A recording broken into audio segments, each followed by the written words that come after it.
be free. I take the weight on my shoulders. I feel the sky come down on me. And I can't hold it much longer. Gonna let go so I can be free. Yeah, yeah. Oh, yeah. Yeah, yeah. Oh, yeah. It's a Borgata day. Look what we have, show and tell. I brought A.J. Pierzynski and the new FT hoodies. What do you think? You see? I like it. I wish I could get one. You want one? You know, if I only knew someone that could get me one. I got a guy. That's a little small for me. That might almost fit you. It's a large? No, you know I'm going medium. This is too big That's for what me. I'm saying. It might almost fit you. Yeah. It's a little too broad. You're going to cut the sleeves cut off? Yeah. Cut the sleeves off? I like sleeveless hoodies. I'm into that. It's a good Jersey. look. Anyway, foulterritoryshop.com. We're at Borgata today for a very, very special day for multiple reasons. Number one, we have some picture evidence. A.J. Pierzynski, in addition to seeing him in a conference room, is indeed confirmed in New Jersey. We have gotten him to the state of New Jersey, and we welcomed him in the warmest way, not literally, not weather-wise, but with a White Sox fan. Yeah. Look at my guy. I think his name was Jose. He's my Uber driver. Did you say, what are you doing here? No, he looked at me. So after we got to the Borgata, I was like, can I get a selfie with you? And he looked at me like I was absolutely crazy. He didn't know who you were? No clue. And Did you ask him about the White Sox? No, I just wanted the selfie. So I said, can I get a selfie with you? And he says, I guess. Why? And I go, because your hat. Yeah. He goes, what about? I go, I'm a big White Sox fan. Go White Sox. And he looked at me like seriously, like I had three heads. And I was like, dude, sorry. He has no So idea. I have no idea who that guy is. He was just my Uber driver. And he has no idea who you are, but now he's famous. I mean, he had a good hat on, so I had to take a picture of him. Baseball, I would say, more than any other sport, because it's just a cultural thing. People across the world will wear hats of teams, and they'll just like the logo or the color, and they know nothing about baseball or players or anything. Obviously, Yankee hat. You see everywhere around the world. Dodger hat. Yep. Red Sox hat. White Sox have a little bit of that, though, too. They do. They have a little swag. Also, some people like black hats. Yeah. So you don't have that many options there. My favorite one is, you seen the one of Manny Ramirez when he was like in Australia? No. And the guy had a Red Sox hat on? And he went up to the guy. It was like in a bar. And he goes, hey, bro, you like the Red Sox, huh? He's like, yeah. He was talking to Manny. He had no idea. He's like, yeah, I love the Red Sox. Cool. Who's your favorite player? And he didn't know anybody, but he was literally talking to Manny Ramirez. There was a Late Show skit years back where Matt Harvey was in the streets and people had Mets hats on. And I felt like his face was pretty recognizable for a time period there. And so many people, no idea. He's just like, oh, hey, you like the Mets? Like, yeah, I love the Mets. It's like, oh, cool. All right. Love the Dark Knight. Yeah, exactly. Oh, and also, by the way, we're here to play in a poker tournament a little bit later on. AJ's first professional experience playing with the Poker Pro. I was at the final table. There it was. Look at me. I already made it to the final table. You made it. Didn't even. Legend. Yep. Darren. What did he teach you? He was teaching me chip tricks, but my fingers aren't very dexterous. You told Darren that his hands were smaller. Yeah, so but he could do the chip tricks. He could like flip the chips, and he was like, and I'm like, I got no. My fingers don't. You're about to be exposed. So That's everyone in the chat, please thank AJ for making the trip, and also wish him good luck. Hold on, I do have to say this. I've been to Jersey twice now, in like the last year. Here we go. Last time I was here, the sky was orange from the fires, which is beautiful. Which was amazing, especially when you're outside playing golf in it. And then today I show up and it was you called it rain, but it was like 35 degrees and I guess sleet. You call it sleet here? Sleet. Yeah, it was a beautiful day when I landed. So thank you, New Jersey, for the great weather. Well, you get blue, you get all these beautiful sunsets, yellow. We wanted to give you orange one time and gray the other time. These are colors that you don't really experience in the sky down in Florida. What do you mean? The sunsets are always orange and blue. Yeah, I guess. Different shade of orange. Yeah, that definitely. Orange was smoke. You couldn't breathe on the golf course. All right, let's charge the damn mound, because then we have a special Twin Tower guest appearance, as AJ calls it. So we have Tim Kurkjian and Ken Rosenthal joining us to talk Hall of Fame and some of the moves that were made. But this one broke late last night. Rhys Hoskins, 2 years, $34 million. He's got an opt-out after year one, coming off the torn ACL in spring training. Didn't play a lick last year for the Phils, so the last memory he had was a good one. I mean, he made it to the World Series with the Phillies and had a great year. So thoughts on this deal? And not just for him, but Wait, did the Brewers just Yeah. swooped in. declare the division is ours? Well, they just and we're not swooped in trading and Corbin Burns? They also swooped in and stolen from the Cubs. Everyone's talking about him going to the Cubs, right? Cubs I didn't love pay this enough. contract for numerous reasons. One of them, 2-year deal, opt out after the first. So if he goes out and pounds it this year, see ya, redo it next year. Because I'm sure after coming off an ACL surgery, his market was a little slower than him and Scott Boras thought it would be. So this is a great deal for him. He basically signs a 1-year deal. And if he doesn't do that well, he can stay in. Good deal for the Brewers. Didn't overpay for him. Got the slugger they needed you've been saying forever, they need a slugger. Mm-hmm. Well, here's a big slugger, a big right-handed slugger they can stick in the middle of the lineup. It's a great deal for both sides. I love it. And for the Cubs, they're like, everyone was like, oh, Burns, Bellinger, or not Burns, Adames. no, Hoskins, Bellinger, and Chapman. Oh, they're all going to the Cubs. Well, one of them's already out. So maybe the Cubs might not get anybody. But yeah. And this also signals, like you said, Burns ain't getting traded, Adames ain't getting traded. Brewers are going for it again. I love it. Jackson Chourio is going to be a big part of this Brewers team this year. And sure, you don't know. I mean, he's so young. You don't know what he's going to look like. But if he is like an instant sensation, their offense is going to be better. Their offense is always a problem. Contreras had an awesome year for him last He's year. great. Adames had a bad year for him, down year for him. Right, so you expect him to rebound a little bit. Yelly had a good year for him. Mm-hmm. But again, you stick Hoskins in the middle of the lineup. 40 homers if he's healthy. That's especially in Milwaukee. Yep. I mean, I know he played at Citizens Bank Small Park, but I mean, Milwaukee's not bad the place to hit. And you get Cincinnati, Pittsburgh, Wrigley if the wind's blowing out. It's a good place to go hit for a year. Good spot division. for your free agent year. Yeah. Yeah.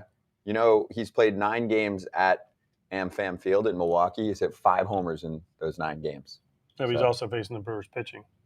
Which is good. I know. Now he doesn't have to. That used to be the thing when you go to certain places. You're like, man, this guy kills, in this stadium. You're like, yeah, but he's facing their pitching. He's not facing the other teams. True. Right. Now you don't have to deal with that anymore. Well, that's like sometimes when a guy like Marcus Stroman struggling at Yankee Stadium, they're like, yeah, he doesn't have to face Judge now. Mm-hmm. That improves things. Exactly. The Brewers apparently were in on Aroldis Chapman too. I don't know how much, but apparently there was some serious interest there for them. So I just would like to state that we don't pick on small market teams on this show when they do things like this and they just won a division. Good for them. Oh, yeah, good for them. Good for the Pirates for signing Chapman. Good for the Brewers for doing this. Good for listen, I'm all for any team that goes out and tries to make their team better. Yeah. No matter how small the moves, I mean, or how crazy it seems. Like we talked about Stevenson out in Anaheim. We're like, okay, this is a small piece, but then they go out and get Matt Moore too. Yep. Right? So they're trying to do this, and I like it. I want teams to spend money. I mean, no one spent money like the Marlins this year. Finally signed a free agent. So congratulations. No, that doesn't count. That doesn't count? That's a minor league free agent. Ken said major league free agent. Oh, major. Sorry. Yeah. Well, they signed a free agent. He just happened to be in the minor leagues. I think they've signed other minor league free agents. Everybody signed. You have to sign 1 million minor league free agents for spring training. So fans in the chat are still wondering what the Burns situation will be. So, some thinking he's going to get traded at the deadline should not necessarily think that. Is he coming back to the Brewers after this year? 0 chance. No. But he's not necessarily getting traded at the deadline. I actually think the chances of him getting traded at the trade deadline are pretty low. They're not going to trade him if they're in playoff contention. Well, if they're in playoff contention, no. And aren't they going to be in playoff contention? They're in the Central. They're going to be in contention for the NL Central, don't you think? I would hope so. Yeah. Especially So as long as everyone stays healthy, they definitely should be in it. Burns is off the market. They'll get a draft pick. And what did I see where the Cardinals are who do you projected to win 85 games this year? Like, well, make which that big projections? Fangraphs, which puts everyone at 85 wins. What's the other one, Pacoda? Oh, Pacoda is actually who does I don't that. know Sorry, which one it Fangraphs. So where do we have the Central then? I still think the Brewers are the best team, especially after this signing. Yep. Reds are there. Cardinals should be improved. Cubs, if they do something, have a chance. But right now, I think the Brewers and the Reds are a little bit above everybody else. Yeah, I think the Cubs right now are maybe 4th. And they Fine. really haven't done much to improve their roster. It's just Imanaga. I know, but that's it. And they lost their best hitter from last year in Bellinger. Right. So right now, for me, they're 4th. And the Pirates are 5th. Okay. Right now. That's fair. It's fair criticism. Jed Hoyer said they're only in the 4th or 5th inning. They're like the Red Sox. They're going full throttle, except the full throttle is like when you pop the clutch. And I do believe that they will do things. But last night I was tweeting about how I liked this deal, of course. And a Cubs fan posted a meme. I think it was of Mel Gibson in one of those war movies. And he goes, Jed Hoyer right now, holding the line. Braveheart, where he's like, "Do not." Yeah, exactly. That's what it was. He's like, hold, Don't give in. Don't pay Rhys. I mean, they easily could have paid him enough if they wanted him. $17 million a year. It's nothing to these No. teams. It's really not. And this is a legitimate Power hitter. 4 or 5 This is hitter a in your middle of the lineup. order guy that's hit 30-plus home runs every year he's healthy. So I think this is a good sign for the Brewers. And, now what are the Cubs going to do? Do they go? Now this almost puts, Bellinger just made more money. You know what's funny, though? Scott Boras has Hoskins and Bellinger Yeah. and Chapman, right? So with Hoskins off the board, now we can go back to the Cubs and be like, you're going to have to get somebody. The fans are clamoring.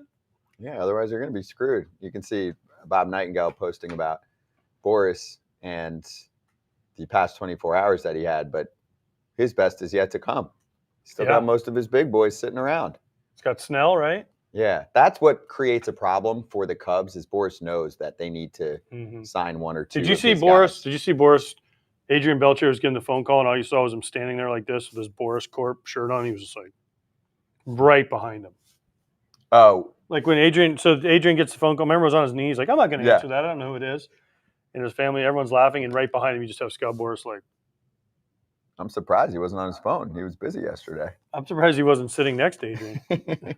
He's like, he told Adrian's wife, sorry, move over. I'm sitting there. Scott made it. Scott is here. Scott makes the money. He's not like No, we like Scott. But he's great. You know what he's great at? Making players money. Well, besides that, getting his media message out. Yeah. And he has people like Bob Nightingale that he feeds some stuff to, and they run with it. I don't know if you know this, but the insiders get a lot of information from agents. They do? Yeah. No. More info from agents than anyone else. No, that is I didn't know that. a fact. One other thing on this topic. So I heard on Sunday on Bowden and Duquette's show, they've both been on our show recently. On their show, they had Carter Hawkins on, who's right under Jed Hoyer with the Cubs. And he had personality, so I enjoyed listening to him. But the way that they spoke as an organization really bothered me. They essentially said that they're looking for bargains, like, oh, the price has to fit the right point, right? To me, if you're just saying, hey, this is the value we put on each free agent, and if they get close to this number, then we'll go. I'm like, don't you want to make a decision when you're spending that kind of money? Like, hey, guys, let's sit down. Do we want Matt Chapman? Do we want Cody Bellinger? You know what I'm saying? Or to me, it's in my mind too much of, well, if Chapman comes down to 120, then we get him. If not, we go to this guy. I think that's the wrong approach. It's what I've been saying. They talk themselves out of these players. Yeah. More than they talk themselves into them. And they don't see a difference in, like you said, oh, if I have to spend $10 more million on this guy's a better player, but this guy will be just good enough to keep us at around 54% winning, and then we can save $10 million, or we can go get the guy who's better and give us a better chance at winning the whole thing. But teams, again, they talk themselves out of free agents, they talk themselves out of players, and then they can say, well, we tried. The Red Sox playbook. We were in on Yamamoto. How much? Oh, well, not enough. Clearly. He didn't sign there. Nope. Yeah, it's very bothersome. It's too much of a trend going on right now. Okay, let's get into Hall of Fame conversation, and then we're going to bring in Tim Kurkjian and Ken Rosenthal, and we'll talk to them about some of these signings too. And we'll get to Matt Moore later. But congratulations to Todd Helton, to Joe Mauer, and of course, as mentioned, Adrian Beltré. And I would, of course, like to continue my narrative that I feel bad for Billy Wagner. It's very public and 4 votes? Frustrated. It was 4 or 5. Oh, Mauer got in by 5. Mauer got in by 4 votes. Mauer got in by 4 at 76%. Beltré, obviously 90% or 95%. Sorry. Helton, almost 80%. First Rocky lifer. Shout out for that as well. And Wagner was at 73.8%. He does have one more year. He's getting in. But was it John Heyman? Yeah, I read that. I'm not changing my vote on him. Yeah. Well, but that's his choice. It's his opinion. I agree. He's holding what you said. His numbers aren't changing. So if John says he's not a reliever or he's not, has John Heyman ever changed his mind on anybody before? I'm sure he has. Well, actually, you should read that article only because he defends himself. Because I look at that and I've known John for years, and I'm like, I don't like that he's not voting for him. But when I read his explanation, first off, he's like, I do vote for relievers. I voted for Mo and Trevor and Goose Gossage. But I'm like, okay, you barely vote for relievers. He just said he so heavily values starters, say, on the pitching front, that he feels like there's guys like the number one example he used, Mark Burley, that belong in the Hall of Fame in his mind. He was like, Wagner's well short on wins above replacement. He said there's a reason why reliever, the top guy gets 100 mil, the top starter gets 300 plus mil. He was given all the credentials for Burley and all the innings that he gives, and he goes, and he got 8% of the votes. So he's like, why does Burley go at 8% and Wagner goes at that? I mean, I think it's an interesting argument. Are we it's more an argument, are we shortchanging certain relievers? Yeah, relievers. Third baseman. Position players. Catcher even are the ones for me that get. Okay. Jorge Posada. I'm going to get into that with the Twin Towers when they come on here in a second. You want to bring them in now, and you can tell them your because thoughts? Posada, excuse my language, but how the fuck is Jeff Kent on the Hall of Fame? I agree. Like, I don't know. There's a couple questions I have for the Twin Towers once we get them here. Bring them in. Let's bring them in right now. Tim Kurkjian and Ken Rosenthal joining us right now, first for a post-Hall of Fame results discussion. So, Ken, are you excited that you actually have a teammate here to help you so that AJ can't blame everything about the writers on just you? I do have excitement that Tim is with us, not only because of that, but also because AJ, in addition to hating writers, hates short people. So with me on that. It's so not true. I like Tim. And now we have a dual defense. I like Tim. Maybe it's just you, Ken. I don't know. Well, Scott, I think you're too young to know, well, maybe you aren't, who the Twin Towers were, Ralph Sampson and Akeem Olajuwon, and they got into their prime exactly when Junior and I were covering the Orioles at the same time. So Ed Farmer, great scout, dear friend of ours, called us the Twin Towers because we're working together at the same time that Sampson and Olajuwon were starring for the Rockets. So that's the reference for those who don't get it. I like it. Yes. No, I do. I'm actually probably older than I look, but I do appreciate that because probably half the audience is clueless on that front, but it is a great nickname. So, Tim, we appreciate having you, Ken, of course, as always. So, Tim, I'll start with you based on a little bit of what we were talking about and just the results in general. What did you think of what you heard, and did you have any gripes? Well, I voted for 8 guys to get in, including the 3 guys that did. So I understood the voting. I think Billy Wagner will get in next year. And I think the 3 guys who went in obviously deserve to go in since I voted for them. Adrian Beltré is a no-brainer. I'm not sure there's a reason not to vote for him. I was a little bit surprised that Joe Mauer made it in on the first ballot. I'm thrilled about that for him. And Todd Helton should have gotten in years ago in my mind. But I'm more of a big Hall kind of guy. But those are 3 guys that I voted for without hesitation, and I'm glad they all got in. And I'll let you have a bone to pick with first I want to start with who were the other 5 you voted for? Well, I voted for Andrew Jones. I voted for Wagner, Gary Sheffield, Chase Utley, Carlos Beltran, Andrew Jones. Yeah, those are my 8 guys. I'm a little surprised Utley didn't do a little bit better. I'm happy to see that Andrew Jones is starting to climb a little bit here. And look, I understand people who don't vote for Gary Sheffield, but that OPS is way over 9. He's one of the most feared hitters of his time, hit 500 home runs. He should be in the Hall of Fame for me. Okay, I got a couple things for you guys. Ken and I got into this a little bit yesterday. Torrey Hunter versus Andrew Jones. If you look at them, if you put their numbers next to each other, they're eerily similar. Why is Andrew Jones getting so much love and Torrey Hunter, almost dropped off the ballot this year? Well, go ahead, Junior. You can take that one. Well, we started this conversation yesterday, and Andrew Jones is obviously debatable because he's not getting in so easily, though he did climb, not as much as maybe I thought he would. To me, he is the preeminent center fielder of his generation. And offensively, a little bit better than Torrey Hunter. Defensively, I would say also a little bit better than Torrey Hunter. And I don't use WAR as an all-knowing measure, but he's significantly above Torrey in WAR. So they are similar. Torrey Hunter probably deserves a longer look than we're giving him. He's not doing well at all in the voting. But center fielders in general have not done well in recent years. I go to Jim Edmonds. He is a guy that really got short shrift. Bernie Williams, some would argue, deserves more of a look. Kenny Lofton. For whatever reason, we have not done a great job with center fielders. Makes sense. Okay, then you look at Torrey Mauer. Hunter is going to get a longer look. Anyone who votes for him, I applaud them, but I haven't voted for him yet. I look at it every year. I just think that after Willie Mays, Andruw Jones is the greatest defensive center fielder that I've ever seen, and that's what pushes him over for me. Okay, well, I played with Torrey Hunter for a few years. He was the best one I ever saw. So he's got my vote, okay? But then my next thing is you look at Joe Mauer. Throw Jorge Posada's numbers up against Joe Mauer and get back to me why Jorge Posada got like 3% of the vote his first year and dropped off the ballot. Something like that. It was crazy that Jorge Posada's numbers, and he's got 4 World Series and all the things that come along with playing in New York, did it his entire career. But Joe Mauer gets in on the first ballot. You guys say batting average doesn't matter, but everyone points to the 3 batting titles. So which one is it? I'm not saying batting average doesn't matter. You win 3 batting titles, that's something. And the on-base people say that goes along with the new age says, oh, batting average doesn't matter. Obviously, some new age people like Joe Mauer, because there are new age people in the Baseball Writers Association of America who are voting, and they voted for him. So Mauer is distinguished by the Gold Gloves. Jorge Posada was not a great defender, especially as his career went on.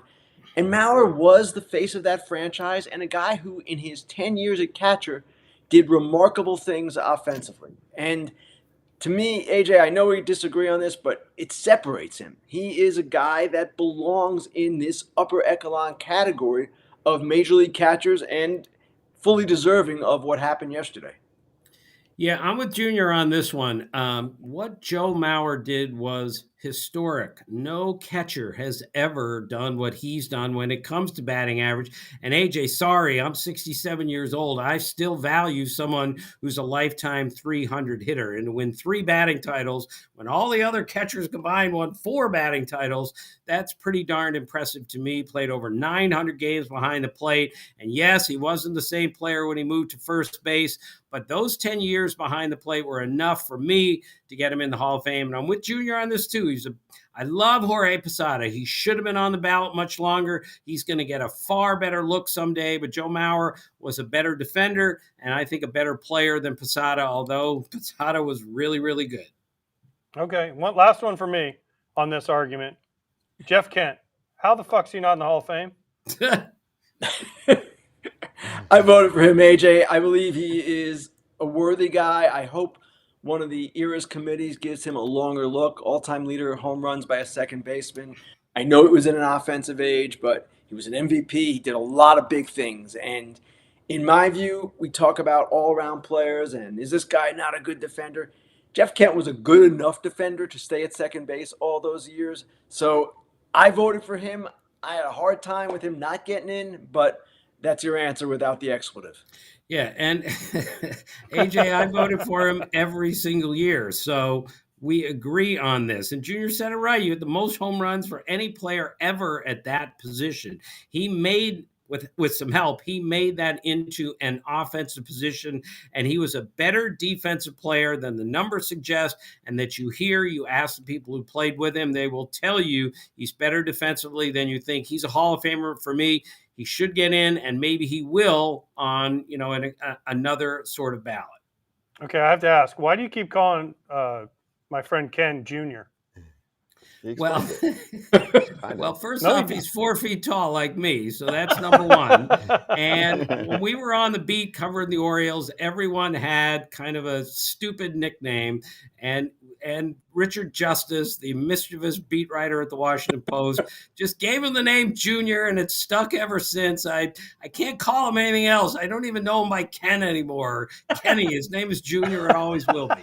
Now, always, forever. AJ, now and forever, you will be known as Junior on any broadcast with me. That's absolutely fine. AJ, also, at the time, you're going to laugh at this, but Cal Ripken Jr. and I had a vague resemblance to each other. Vague. And that was part of it. I don't know if that's why Richard gave me the nickname. Richard gave me the nickname because I was a baby. I was like 23 years old or whatever. But I always wanted to ask Rip Sr., who Tim knows was one of the toughest men we'll ever meet, toughest guy I've ever met. I always wanted to say, Cal, people say I look a little bit like Junior. Is it possible you're my father? That mere notion would have appalled him, but I never had the guts to do it. Right. If you wanted to hear a swear word, you would have heard that after, hey, I think I look like your son. What do you think? Oh. You're not my son. Wait, so Junior, what do you mean? You look like Cal in the face? because it's definitely not your body type or your Well, height. what do you think I'm talking about, AJ? I don't know, because it wasn't your athletic You prowess. know, you're playing dumb. Face. Oh, we got to get a split screen of We Timmy. will. We got to get a split That's his screen of Junior and doppelganger. Junior next to each other and see, what he's talking about. Because he doesn't have the blue eyes of Cal. He didn't have the batting stance of Cal. I don't know. No, No, I never saw that resemblance. That was a Richard Justice thing, and Richard had some odd ideas, most of which made us laugh. Hey, I want to get back to Hall of Fame for one sec, because in the chat there's a lot about personalities, and even though it's not supposed to really affect the voting, there are many fans that feel like it does. Actually, Kent's name comes up on that realm from some fans here. Gary Sheffield for sure comes up. Albert Bell. Albert Bell. But on the other side here, I mean, Joe Mauer is like just universal nice guy, smiles, the whole deal. So do you feel like either of you, Ken, I'll start with you, there's any bias there? And you can tie that into Gary Sheffield, of course, not making it for this last go-round, despite trying to be as transparent as he could be, at least according to him, if you're buying his story, about the PED connections. Scott, there were 394 voters this year. I can't say with any degree of confidence that all of them excluded the personality element. There were probably some who said, I don't like that guy, he's a jerk, I'm not voting for him. I can tell you that doesn't enter the equation for me one iota, how a player treats me, and I'll give you one example. Eddie Murray. Eddie Murray never talked to me. Eddie Murray once threatened to sue me, and Eddie Murray was a first ballot Hall of Famer. One thing had nothing to do with the other. So for some writers, I would imagine it becomes a factor, but it really shouldn't. And for the vast majority of us, I don't think it is a factor. Yeah, it shouldn't be a factor. And I'm with Junior on this. Eddie Murray didn't speak to me for like 2 years. I think he hated my guts. Now, we have since patched things up, which I'm happy to say. There's no reason to be angry at somebody after all these years. But Scott, you're right about Joe Mauer. Joe Mauer was such a beloved guy, not just in the clubhouse, but by everyone, because of what a great guy he was. They told me that every year, AJ just missed playing with Joe Mauer, but they used to have a bowling tournament every spring. The Twins did. And they would go to this bowling tournament like behind the KFC in Fort Myers, and Joe Mauer would bring his bowling ball to spring training every year, and he would bowl with all of these fans, and he'd like be slapping them high fives when they would make a strike. And they would always play in the player fan golf tournament. And Joe Mauer is down there with 3 guys he's never even met in his life. And he's lining up putts with them. And he's saying, look, that's 3 balls to the right, put it over there, that type of thing. He was so into it. That's one reason everyone loved Joe Mauer, is because he's such a good guy. Human nature is what it is. But I repeat, I would never vote against somebody, maybe just because he didn't like me. That doesn't enter at all. That's weird, because I played in those golf tournaments, did the same thing. I also used to bowl with Gardy at Gator Lanes. Neither one of you assholes voted for me, so I don't understand. I'm a nice guy too. AJ, that was your reputation too. Charming man, everybody loved you. But that doesn't play any point. That's not supposed to play any part in it, you guys just said. So, I mean, I'm will say feeling a little this. bit of a AJ. double standard here with you guys. I I will have say a question for you, AJ. You were a big catcher. Joe Mauer was even bigger than you. How hard was it for you to be that big behind the plate? And how impressive is it that Joe Mauer was that good at, 6'4", 230 or so? Well, I don't know. He played first base half the time, so I don't know. I never played first base. You should let me know how that goes. I would have been a much better hitter if I played first base for 50% of my games, Tim.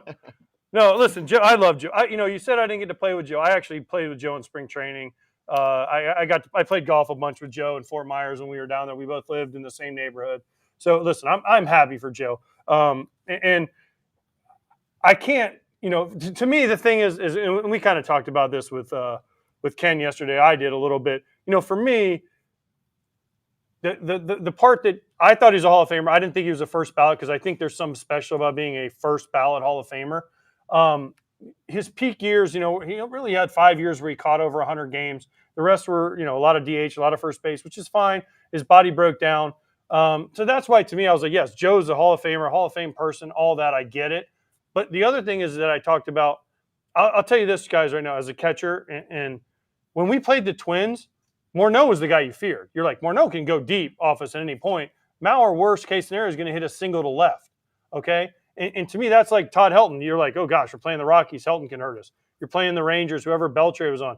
Beltré can go deep. That's the difference for me. Joe had an unbelievable career, deserves to be in the Hall of Fame. I just thought first ballot to me seems a little much. Do you guys think first ballot should mean something special? I do, but I don't know that I distinguish it, AJ, when I vote. And I get what you're saying, and it goes back to the question fans always ask, well, what's the difference 5 years from now? Is he a Hall of Famer or not?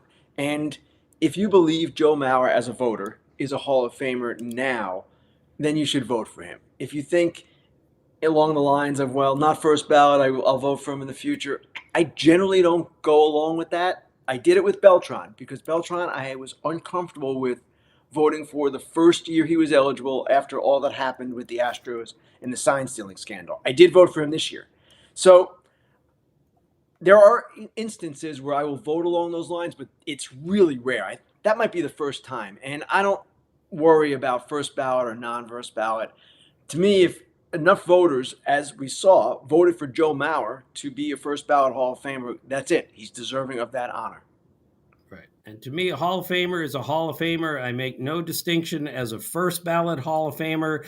And people, friends of mine say, well, Joe DiMaggio didn't get in on the first ballot. Neither did Yogi Berra. Each took 3 times to get in. That was a mistake. We're not going to compound the mistake by saying, well, I can't let you in if Joe DiMaggio didn't get in. To me, you're either a Hall of Famer or you're not. First ballot doesn't really matter to me. Agreed. I agree. But then why we could argue about. I mean, not argue. We could discuss this because then why do guys who, Andrew Jones, perfect example. He started out with like 11%. Now he's up to 60-some%. Whatever. But there were other reasons for that, AJ. There were other reasons for that. But he's either Hall of Fame or he's not. You should get 1 year. We're only allowed to vote for 10. Okay. So if you're only allowed to vote for 10 and you've got 10 others, let's say you have 12 in your head that are deserving, then you can't vote for Andrew Jones that year. And that was what was happening several years ago when the ballot was more crowded. Now it's been eased. You shouldn't have that issue, but there are other things that come into play too. Perspectives change over time. We've talked about this. And I understand when fans say, hey, why are you guys changing your minds? But you know what?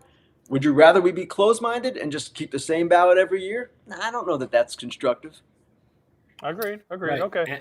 AJ, there have been years where I wanted to vote for 16 guys. That's how crowded the Hall of Fame ballot was. And we're only allowed to vote for 10. So it's happened to me where I voted for somebody and then I had to take them off the next year because 3 more guys joined the ballot who were even better than him. This is it. I've said we should be allowed to vote for as many guys as we want, but the Hall, and it's their building, it's their museum, they say, no, 10 is the maximum. I get it. Makes it harder, but that's what makes it such a fascinating process. Hey, you two are complaining a lot. Next year, you guys should give up your vote and give it to Scott and I. What do you guys think? We're not complaining at all, AJ. We're just trying to answer your wonderful questions. Yeah. Okay, so, all right, speaking of next year, there's some names that come on next year, right? CC and Ichiro are the two for me that are pretty clear getting on. But then you got a lot of guys, Pedroia and some other guys that are, MVPs. They got some stuff in their resume. Felix Hernandez is an interesting one to me. Have you guys already looked at next year's ballot? Well, I'm just finishing this one. Ichiro's in, of course, with 3,000 hits and one of the best defensive right fielders we've ever seen. CC Sabathia's got a real shot at it, given how durable he was for all those years, Cy Young, everything else. I'm not sure CC's getting in the first ballot, and I don't think Dustin Pedroia's getting in. Again, he was a different player in a lot of ways than Chase Utley, but Chase Utley, pretty darn good player, got 28% of the vote. So I don't think that bodes well for Dustin Pedroia getting in on the first ballot. I would agree with all of that. And Felix is going to be an interesting one because he had one of these explosive peaks. And you look at his career, he was probably overused by the Mariners, and that's why it ended prematurely. He fell off so quickly. But how do you gauge that as a Hall of Fame voter? And Pedroia is kind of in the Chase Utley, David Wright class, as Tim alluded to, where injuries curtailed his career. Do you hold that against him? How do you look at it? Do you just simply go on what the player did in the course of his career? These are all difficult questions. CC is a fascinating case to me because I think of him pretty much off the top of my head. Yes, absolute Hall of Famer. You look at the numbers aren't quite matching the aura. That's the way my friend Jason Stark put it. And that doesn't mean he's not a Hall of Famer. I believe he probably will be, and maybe even on the first ballot. But I looked at him compared to Andy Pettitte, who is not getting much support and who is someone I don't vote for. It's pretty close. Now, CC was more of an ace. I get it. But these are the things that come into your head, AJ, and it makes it difficult when you start saying, well, okay, I'll vote for this one, but this one is very similar. And that also leads to sometimes changing perspectives over time. I'm going to take us quickly to just a couple current things that popped up over the last couple days. So let's start with the freshest one. Tim, your thoughts on Rhys Hoskins getting locked up with the Milwaukee Brewers for a 2-year or a 1, depending on if he opts out, and what it says about Milwaukee this offseason as, you know, a smaller market ball club that we'd like to give a lot of credit to, because some fans are like, they have to trade Corbin Burnes. You have to get something for him. Does this not tell us what they think about the 2024 season? Well, I would certainly hope, if I were a Brewer fan, that they would try to hang on to as many people. And I know free agency is looming, but that is still a winnable division. And Rhys Hoskins makes them a better player. They had to add another middle-of-the-order hitter, and that's what he is when he's healthy. Now, we're going to see how well he does, having missed essentially an entire season here. But I thought it was a great move by the Brewers. And if he has a great year, he can easily opt out and go get a whole lot more money somewhere else. So they needed offense. He provides it. I like it too. And my only concern with the Brewers is this, and it's long-term. You don't want to punt on a season when you have a chance. And they certainly, as Tim said, have a chance in that division, probably a good chance. But they're not getting any compensation for Brandon Woodruff, who left because he was non-tendered, financial situation, understood. They're going to get a draft pick for Corbin Burnes if he stays the whole year. If the team remains in contention, as Scott was saying before, they probably will. Willy Adames probably goes for nothing too. And then you look at next year's team, you don't have any of those players, and you don't really have much for them. So if they had gone the other way and traded Corbin Burnes and Willy Adames, maybe even Devin Williams, I would have understood it. It would have hurt, but that might have been the better thing for them long term. In fact, I had a GM within that division tell me, let them keep those guys. That's all perfect. Let them keep them. They'll be good this year, but it's going to hurt them in the long term. We'll see. You never know how these things will play out. I will say that is very GM-ish for them to say that to you, Ken, because like let them keep these guys. It'll help my 5-year plan. But I can rebuild. If the Brewers go backwards, guys, it's not an illegitimate argument. And they may go backwards without Burnes and Woodruff going forward. This is the basis of their team. And Willy Adames, they can replace him more easily, in my opinion. But I thought it was an interesting perspective, put it that way. Mm-hmm. Yeah, I mean, if Churio works out and becomes an instant hit, this team could be different offensively for the first time in a while. Okay, Ken, I'll go to you first on this one. So Matt Moore signs for a little under $10 million for an Angels bullpen that's getting remodeled. He's actually back. Obviously, he spent some time with the Angels last year, but you wrote about the Angels recently. I think when you wrote it, they hadn't done anything yet, and since then, or not a lot, right? They had the Luis Garcia signing and Simber, but you know, they've essentially signed 4 or 5 relievers this offseason. What do you think of what they're doing by signing, what, I would say okay relievers and someone in Stevenson with high upside, but it was just for a short period of time? Isn't this what a playoff contender would do? Yes, and that's how they see themselves still if Trout and Rendon stay healthy. Now, the team is owned by Artie Moreno. Let's start right there. He's not going to pull the plug and send them into a rebuilding mode. He hasn't done that. He doesn't want to do that. If he chose to do that, then he would talk about trading Mike Trout, and that's something that they have completely ruled out. So if you're not going to go in that direction, and you've got Rendon and Trout under contract, and you've got Zach Neto and the kid at first base and Logan O'Hoppe and some other players that you think you can build around, then you go forward. Moniak came on last year. Ward, they have good position players, but they have to keep them on the field. Then it becomes a question of, okay, how do you fill in? They're still looking for a bat as well. I would not be surprised to see them add a starter. Remember, They lost Shohei Ohtani, a pitcher and a hitter, a guy who made $30 million last year. It was going to make a lot more if they re-signed him this year. They have money. It's a question of what exactly they do, and then it becomes a question of, can Trout and Rendon stay on the field? Because if they can, the Angels believe, rightly or wrongly, they believe that they can at least be competitive in the AL West. Do you agree with I that, Tim? Yeah, Do you I think like the what they've Angels are a done with their playoff bullpen. contender? Stevenson's numbers were great last year. I don't see them as a playoff team at the moment, but I'm with Junior on this. Look, you can't lose Shohei Ohtani and then say we're not trying to win now. They have to do more, and it all, like Junior said, it comes down to Trout and Rendon, and I just don't know how you can bank on that at this point, given the injuries to both of those guys, but. They're the Angels. They can't just say, all right, we're not trying after losing Ohtani. They have to upgrade the team. I think it's better than people think, but I don't think it's a playoff team at the moment. I mean, if you add up those signings, I know it's multiple players here, and I guess they really felt like their bullpen was short. Would you rather have those 4 or 5 guys or Blake Snell? They need starters at some point. That's what I'm saying. They never have that big ticket. We're not ruling them out. I don't know that we can rule them out on anybody right now. And okay. Traditionally, Artie Moreno has not spent on starting pitching. That's the one thing that they have not done in a big way. I think C.J. Wilson is their biggest free agent signing. Jared Weaver, their biggest overall signing from a starting pitching standpoint. But they are looking, and they are going to do more things. I'm convinced of it. It's just a matter of what. And yes, they need, in my view, one more starter, a veteran guy to kind of stabilize things. They've got some interesting younger pitchers. They need more. Mm-hmm. All right, you want to finish with your last team? Interesting. Here? I mean, you guys, as you know, you guys used to both work for the Orioles. So explain to me what the Orioles are doing this offseason, because they haven't done anything to make their team better.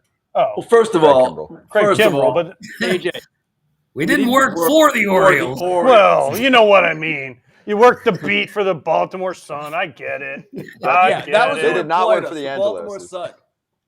Yeah, they have been unusually quiet, I would say. And they want to do some things, but they're not going to spend at the top of the market for Snell and Montgomery. They were never going to be in the Yamamoto thing. Their hope was a trade for a guy like Burns or Dylan Cease, neither of whom has been moved. So they've upgraded the bullpen, but actually it's kind of a lateral move in a way. You lose Felix Bautista and you get Craig Kimbrell to replace him. I don't even know if it's an upgrade, basically. They obviously need one more starter. I would like to see them still do something. I would have liked to have seen them sign Paxton, but he goes to the Dodgers. I don't know how they're going to approach this. They can still be a force at the deadline because their system is so deep, but at the deadline, everybody's going to be trying to trade for starting pitching. So it has been, without question, a disappointing offseason for them because things have not fallen their way. Yeah, I thought they would have traded for a frontline starting pitcher, and they have not. But Junior's right. They will be in a position to do whatever they want during the season. I think they're a playoff team, no doubt. At the moment, they're only getting better with those position players. They need a veteran starting pitcher to stabilize things, and they haven't come up with him yet. Are they better than the Yankees right now? Yeah, I think they're better than the Yankees right now, yes. I don't know. I don't know because I don't know what the Yankees are. And last year, they say, their view of this is the injuries crush them. If they're healthier and if their pitching comes together, okay. Now, they have a ton of pitching questions. They have more veteran guys, no question. But they have questions throughout that rotation beyond Cole. So it's really difficult for me to assess right now which is the better team. The Orioles certainly have more upside. Okay, well, we know Tim's a homer. Junior, you're getting off your homer, so it's nice to hear. We have a photo. We also know why Ken is now not a homer for the Orioles. Can we show the photo? I mean, they're very similar, very, very similar. I actually see it. Do you? Yeah, I do. Quit kissing up to Ken. Do you see it, Tim? Because I'm struggling, man. My eyes aren't as good as they used to be. No, I'm with you on this, AJ. The 1 foot difference and the 100 pounds of difference, I just can't put those two side by side. Yeah, 1 foot. It's about a foot. Tim's right. Yeah, I can't make up for that. And the 100 pounds. And the athletic ability. I do. He does play every day, though. Ken plays every day. Ken does play every day. So that's the one thing you guys have together. Now, real quick, and then we'll let you guys go. Did you guys ever see, we were talking about Joe Mauer getting in the Hall of Fame, Minnesota, the Metrodome, right? Remember they had all those steps to get up there was like 500 Yes. steps to get. Did you guys ever hear the story about Cal? He like made it in like 5 I wrote jumps. the story. Hey, AJ, I wrote the story for Sports Illustrated about Yep. 25 years ago. Sorry to be angry here. Yes, the steps that go up. Don't be angry, Tim. He doesn't read. Sorry. Was The there pictures steps in that that go magazine? up from the field up to the clubhouse level, it's like one flight of steps, big landing, one flight of steps, big landing, third flight of steps. Ripken invented this game where he would run off the field after infield at 6:30 for a 7 o'clock game, and he would go up the steps, and of course, he was the record holder at this game, the game that he invented, and he could make it up the top in like 6 strides. It was unbelievable. So one night, Rene Gonzalez, who Junior remembers, he got up there in 6 also. So now Ripken is only the co-champion of this ridiculous game that he invented. So he went back down on the field and said, I can't let somebody tie me. And he got to the top in 5 strides. And then the world was good again because Cal Ripken was the champion of this game that he invented. Ridiculous. Hey, listen, I That's heard a about top that step. my whole time, dude, in Minnesota. Like Cal Ripken. And then there's all these stories about him staying and playing wiffle ball, right? With the kids in the clubhouse and the Metrodome till like all hours of the night. So there's some great, like legendary Cal Ripken stories in Minnesota. Yeah, But the one about him getting I played with like LaTroy Hawkins, some dudes that were like legitimate basketball players, not quite like the Twin Towers, but close, right? And he tried it. He couldn't even come close to 5 or 6. Yeah. Well, I remember. I wish we had a photo to show you guys or show the people watching of what those landings look like. The fact that he did it in 6 is incredible. 5 is ridiculous. I don't even know how many steps there were, but there were quite a few, and he would just leap one after the other. It was impressive, man. Well, guys, I And Ripken, appreciate the time. as you know, Yeah, AJ, go ahead, Ripken Tim. was a great basketball player, and he played against Dave Parker in a pickup game once. This is like huge Dave Parker in his prime. And finally, at the end of the game, Parker looks at Ripken and said, I ain't never been pushed around by a shortstop before. That's how big and strong Cal Ripken was around the rim. Moral of the story, again, Ken and Cal, perfect comp. That's right. Perfect. Very equal. They Equals post. on so many They levels. post. That's all you got to know. Hey, Tim, thanks for joining us for this little, 2-on-2 action. This was fun. Appreciate it.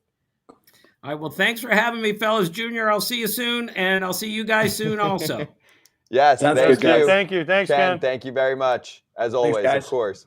Thank you, Ken Rosenthal. And you can listen, of course, or watch Fair Territory and next week's edition, which this week's already out, but next week's edition, Ken will give you a little more of a breakdown of the Hall of Fame results. And Tim Kurkjian, of course, does great work for ESPN for a long-ass time at this point. Yeah. I mean, he's been there for decades. I didn't want to make him feel old, but and you can follow him, of course, on social. We'll post his Twitter account on our Twitter, as you can check out some of the clips that we just went over. Okay, let's run through money moves for a sec. We covered this partially just now with the Angels, but Matt Moore signs up. I think the player component that's interesting here is he was with the Angels and he was part of the world famous deadline dump that went down when Artie Moreno said, you know what, I only cared about trying for 3 weeks. This actually was a terrible disaster. Can we trade Ohtani? And they were like, no, it's too late, sir. And he was like, okay, can we dump everyone else?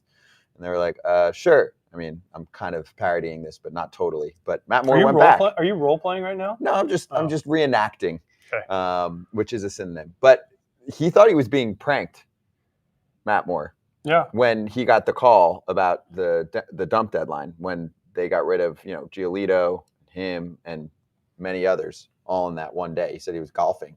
And then his teammates were like, yo, dude, you just got moved. And he was like, the trade deadline already happened. And him and many other players learned that you can still be a waiver claim. So anyway, he signs back with the Angels.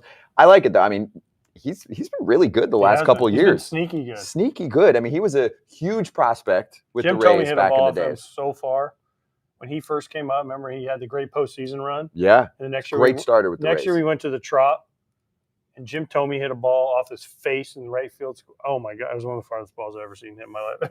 We're like, oh, who's this Matt Moore guy? Let's see what he's got. And Thome like first at bat. I mean, Destroyed it. I'm like, oh boy, But he was a number one in terms of he was stuff, and it dealt with a ton of injuries. And then sneaky good last 3 years.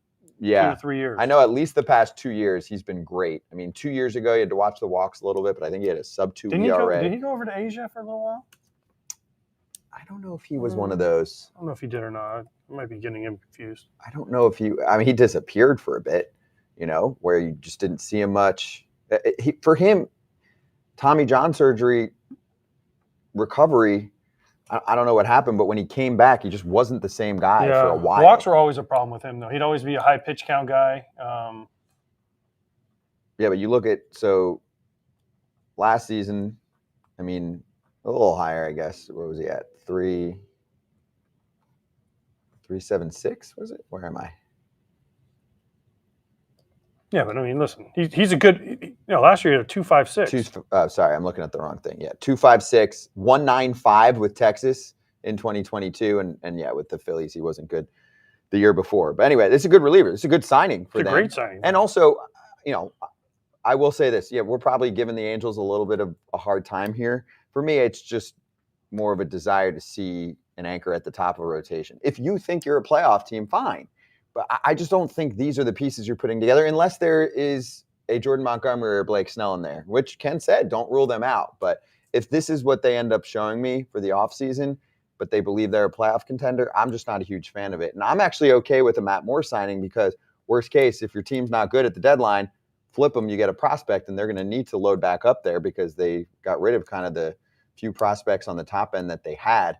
And then Robert Stevenson is a different case because you're not flipping him necessarily at the deadline. You can. Remember, we've seen like Rhys Iglesias kind of trade, but it's much tougher to accomplish when you've got a guy on a multi-year contract like that. So I'm not being critical of them for, quote, trying. I just think that the direction they're taking is interesting. They just felt like they were so hamstrung by the middle to late innings that they needed to really go after that. It's kind of to me like, you date someone and it doesn't go well, and then the next person you date is like a complete opposite. So they're like, all right, now we're just going to go with relief pitching. I don't know. I'm like, you guys need starters. True. And they've needed starters for years, and they haven't gone out and gotten them. So. No. But Artie Moreno signs bats and relievers. Yes. If you're not allowed to do it, then you're not allowed to do it. So if anything, and I've said this before, I think Perry Minasian's done a pretty good job because it is a very difficult job.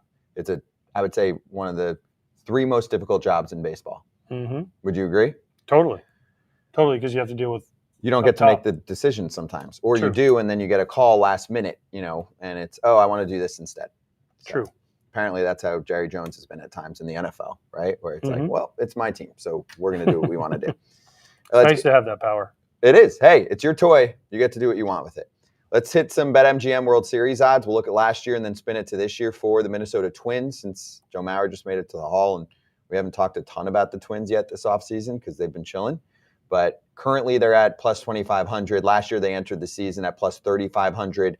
Mid-season, that's where they were, just like they are now, plus 2,500. And then they made the playoffs, so they bumped up a little bit to plus 1,800. But there wasn't a ton of faith in them from the odds makers there. But you look at the AL Central right now, they're still the best team, aren't they? Well, that's why you're betting on, yes, they're going to win the division, and then you're in the tournament and you have a shot, which is what some front offices think anyway. Maybe they'll make a move at the deadline if they're in it to go get another starter, which they probably need. Like last year, right? When they did all those moves at the deadline?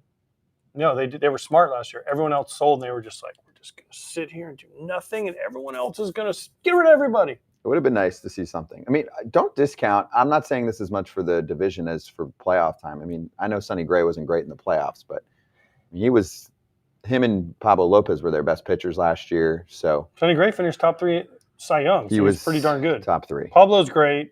They're counting on Bailey Ober. They're counting on Joe Ryan taking the next step. Whatever they're going to do with Louis Varland.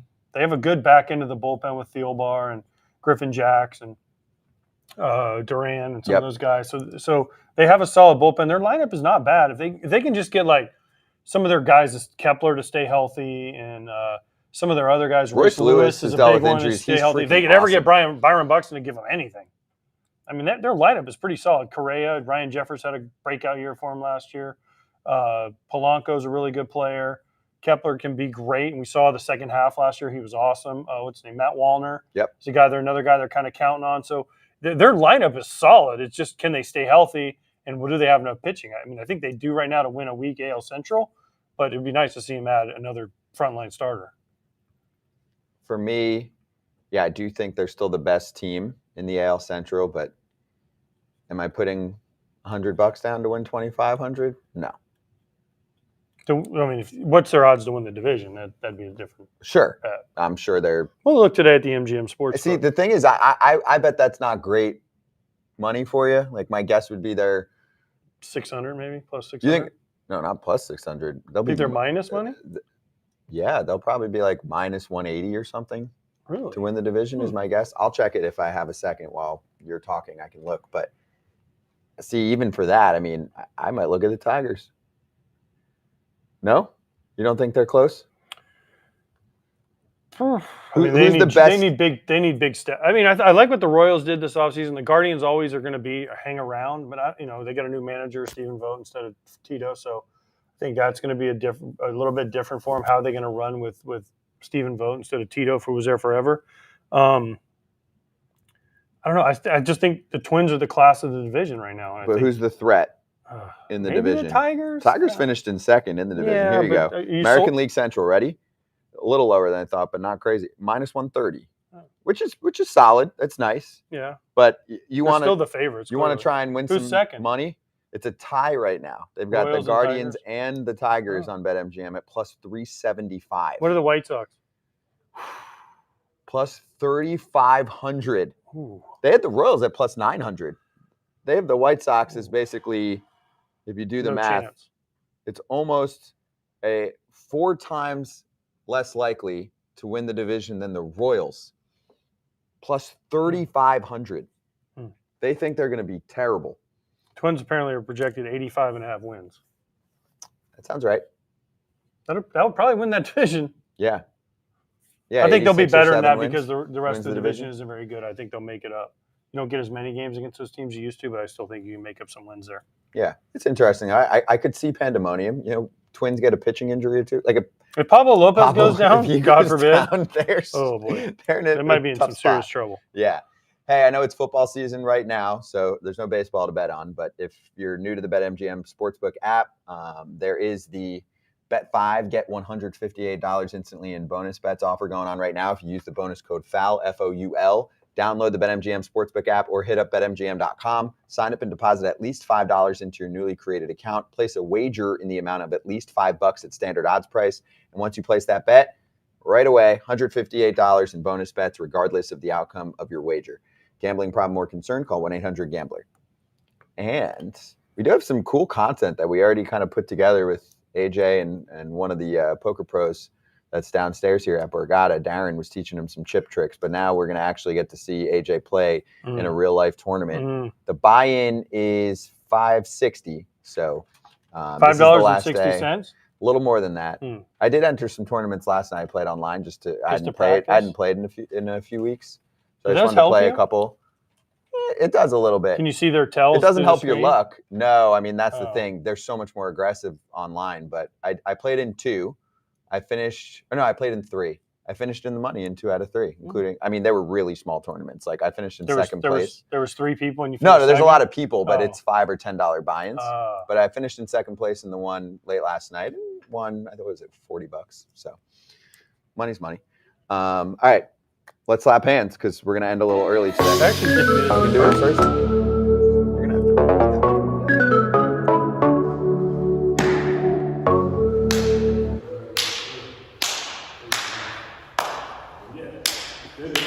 We brought a model to Atlantic City. That's actually why we flew AJ here, so you can show it off. Heavily, heavily requested because it's wintertime and it's cold as hell. Does it smell fresh? Mm-hmm. Yeah. So fresh and so clean. Yeah. Clean. You think we've been wearing it for a month and I then figured gave it to you? Mark might have been wearing it around Jersey for a month to make sure it was broken in. Break it in. Yeah, Yep. exactly. It's like a glove. FoulTerritoryShop.com. Do you want to try this goofy birthday thing to finish here? Yeah, but before we do that, happy birthday to a couple of my ex-teammates. Jose Quintana, T-Flow, Tyler Flowers, guys I played with for numerous years. And then, FT Zone, Two-hit Whit wit. Merrifield. 3-time All-Star, no big deal. Yeah. He can be had on the free agent market. Check him out if you're into winning. So Claudia, our producer, made this. Happy birthday to everyone but Pop Rising, Pinch Thomas, Nat Brain, Clay Touchstone. So wait, let me make sure I get this right. So can you guess Which one? the fake name? 3 of the 4 are really their birthday. I'm Right. going with Clay Touchstone. That sounds too fake. You think that's the fake I one? mean, he's no John Dickshot. but Johnny he's close. Dickshot was a real player. Yes. And you know what his nickname was on Baseball Reference? Ugly. Ugly Dickshot. Johnny Ugly Dickshot. Hey, it's his name, okay? Yeah, true. FCC, don't come after me. All right, so you're going Clay Touchstone. Yeah. Yeah, I'll double down with you. It's Nat Brain? Wow. Nat Brain. Incredible. Wow. Got us. We need names like that again. Clay Touchstone? I mean, Pinch any of those. Thomas? Pinch Thomas. I mean, Nat Brain. I thought you'd take that for a nickname. Nat Brain's cool. Yeah. That was good. Very creative. That's fun. I like it. All right. Obviously, yes, we're ending an hour early. I know if you're in the chat. Yes, we know it's only 2 o'clock. It's not 3. We have to go play in a tournament. It's just for today. We're back tomorrow. I'll be at Todd Father's. AJ will hopefully be back home unless there's some weather extravaganza up here, which happens sometimes. Got some big guests still coming up this week that we're working on. One in particular that I think we're going to get in the next 2 days. Look out for that. We'll post them as usual before the show starts. Good luck to you. No, the other people need luck. It's all skill for me. Check out FT Social today too. Obviously, we'll post all these baseball clips, but if you want to see how AJ does in his first poker tournament, more official poker tournament, give it a look. And we'll see everyone on Thursday.